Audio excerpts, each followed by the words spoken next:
एकही नोंद खोटी नाही, मात्र सरकार कुणबी नोंदी खोट्या ठरवणार, जरांगेंचा दावा। ओबीसी आंदोलकांच्या भेटीसाठी सरकारचं शिष्टमंडळ रवाना, तर आंदोलनावर तोडगा काढण्यासाठी सर्वपक्षीय शिष्टमंडळाची गरज, राऊतांचं मत। महाविकास आघाडीमध्ये सर्व समान हिस्सेदार, जागा वाटपावरून संजय राऊतांचं सूचक विधान, तर तिन्ही पक्षांचा स्ट्राईक रेट जास्त असल्याचंही केलं विधान।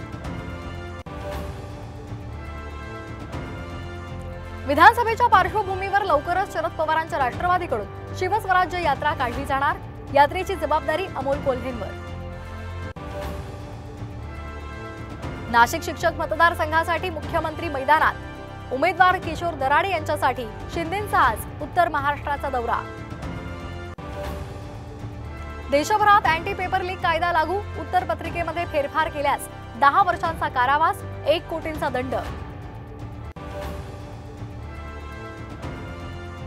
राज्याच्या काही भागात पावसाचा जोर वाढला, ठाण्यामध्ये मुसळधार पावसामुळे पाणीच पाणी।